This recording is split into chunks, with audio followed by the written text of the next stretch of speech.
On our broadcast tonight, our NBC News investigation, how safe is the artificial turf on the fields children are playing on across our country?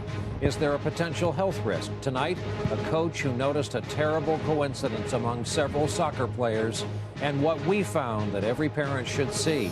Nightly News begins now.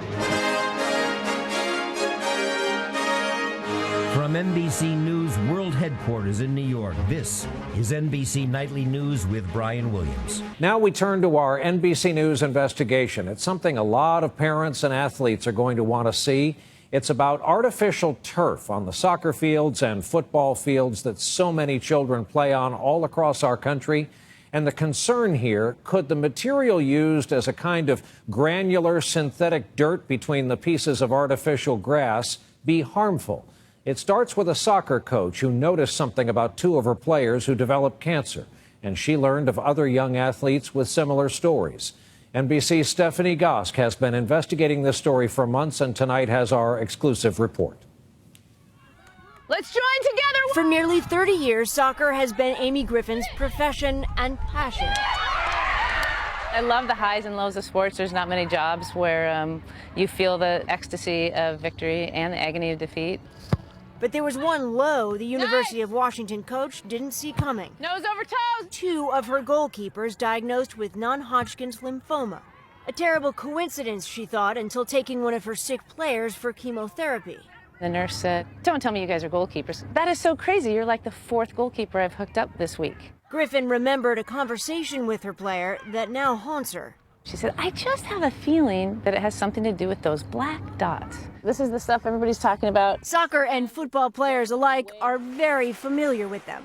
The black dots, called crumb rubber, are actually shredded car and truck tires used in turf fields to fill the space between artificial blades of grass. They contain all the same chemicals found in most tires.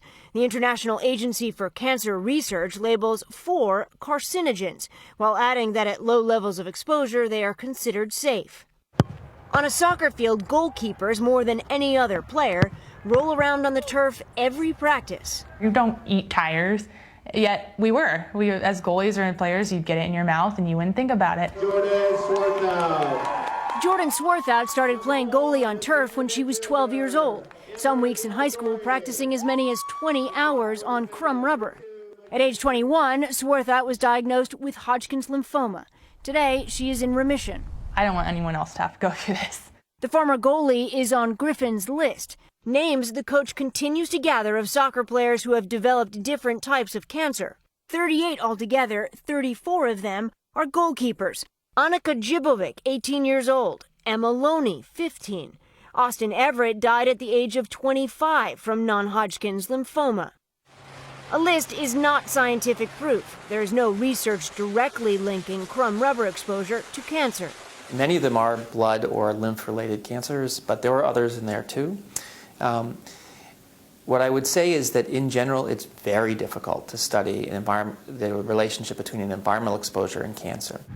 No available studies replicate goalkeepers' playing conditions, but many researchers, states, and localities defend the turf safety.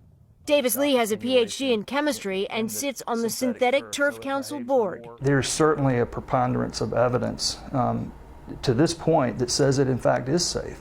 An NBC News investigation put that assertion to the test, gathering available studies and speaking with pediatricians, scientists, and advocacy groups who say more research should be done. Turf fields come with a number of real risks and a number of real benefits. And every community that's faced with deciding what they want to put in has to kind of weigh in the different risks and benefits for that situation. Among the available studies the Synthetic Turf Council points to was one done by the EPA in 2009. The agency itself describes the conclusions as limited. NBC News repeatedly requested an interview, but after several emails and 2 phone calls, the EPA refused.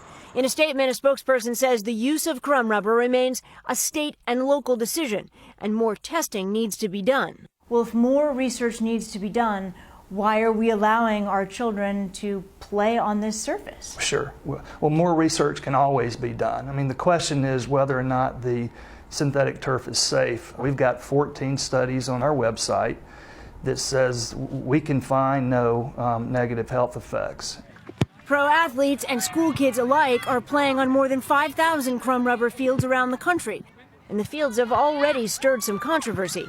The New York City Parks Department and the Los Angeles school system no longer install the surface, citing multiple health concerns. Other cities applaud the fields because they say the turf is cheaper and more durable than grass and provides more outdoor space for kids to play. Yeah, but Griffin worries. I would love someone to say we've done some tests and we've covered all of our bases, and yes, it's safe, and that would be awesome. That would be great. You want to be proved wrong? I would love to be proved wrong. Coach Griffin is the first to say she is not a scientist, and she's hoping that the awareness raised on this issue will generate the research she and others think is needed. Now, we have posted much more information on our website, along with a dedicated email address for any of our viewers. Tell us your story and comments.